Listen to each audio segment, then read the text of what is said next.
15 വർഷം മുൻപ് മത്സര പരീക്ഷ എഴുതി യോഗ്യത നേടിയെങ്കിലും ജോലിക്കായി ഇപ്പോഴും കാത്തു നിൽക്കുന്ന അവസ്ഥയെക്കുറിച്ചൊന്ന് ആലോചിച്ച് നോക്കൂ. അങ്ങനെ ഒരു കൂട്ടം ഉദ്യോഗാർത്ഥികൾ ഉണ്ട്. കോഴിക്കോട് കേരള സോപ്സിലേക്ക് കിറ്റ്കോ നടത്തിയ പരീക്ഷയിൽ റാങ്ക് ലിസ്റ്റിൽ നിന്നും ഒരാളെ പോലും ഇതുവരെ നിയമിച്ചിട്ടില്ല. രാഷ്ട്രീയ പക്ഷപാതിത്വം ആണ് നിയമനം അട്ടിമറിച്ചതിന് പിന്നിലെന്ന് ഉദ്യോഗാർത്ഥികൾ ആരോപിക്കുന്നു.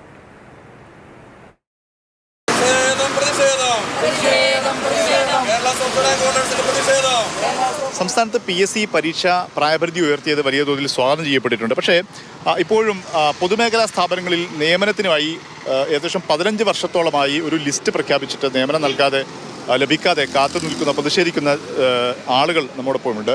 ഈ കേരള സോപ്സ് എന്ന സ്ഥാപനത്തിന് വേണ്ടി കിറ്റ്കോ പരീക്ഷ നടത്തി 2011 ലിസ്റ്റ് പുറത്തുവിട്ടു. പക്ഷേ ഇപ്പോഴും നിയമനമായിട്ടില്ല. ഇപ്പോഴും നിങ്ങൾ പ്രതിഷേധത്തിലാണ്. 2011 ലിസ്റ്റ് റാങ്ക് ലിസ്റ്റ് നിലവിൽ വരികയും അതിനുശേഷം ഈ നിയമനവുമായി ബന്ധപ്പെട്ട് മുന്നോട്ട് പോവുകയും ചെയ്തിരുന്നു.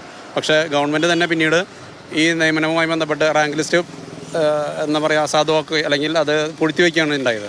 2011 വന്ന ഈ ലിസ്റ്റിൽ ഒരു നിയമനം പോലും നിയമനം നടത്തിയിട്ടില്ല. ഇതിലുള്ള കുറേ വ്യക്തികൾ മരിച്ചു പോവുകയും ചെയ്തു.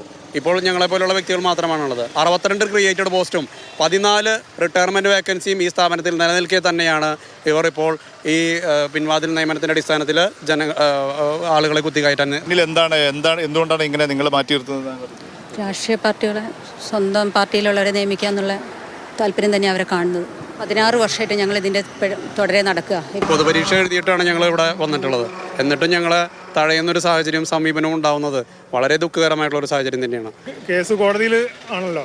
അപ്പോൾ കോടതിൻ്റെ വിധി വന്നാൽ നമുക്ക് നിയമനം ലഭിക്കുന്നതാണ് ഇന്ന് ഞങ്ങളുമായിട്ട് സംസാരിച്ചിട്ടുള്ള അവരുടെ നിന്ന് കിട്ടിയ അറിവ്. പക്ഷേ നമ്മളെ എതിർകക്ഷി സർക്കാർ ആയതുകൊണ്ട് ഈ കേസ് പരമാവധി നീട്ടി തള്ളിക്കൊണ്ടു പോവുകയാണ് അവർ.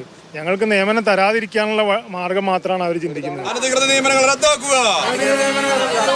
വളരെ വിചിത്രമാണ് കാര്യങ്ങൾ. അതായത് 2011 വന്നൊരു ലിസ്റ്റിൽ ഒരു കാരണവുമില്ലാതെ നിയമനം നടത്താതെ കരാർ നിയമനം നടത്തുന്നു. അവരെ സ്ഥിരപ്പെടുത്താനുള്ള ഒരു തിരക്കിട്ട നീക്കം നടത്തുന്നു. അതിന് പിന്നിൽ ഈ രാഷ്ട്രീയ പക്ഷപാതിത്വമാണ് എന്നുള്ളൊരു ആരോപണമാണ് ഇവർ ഉന്നയിക്കുന്നത്.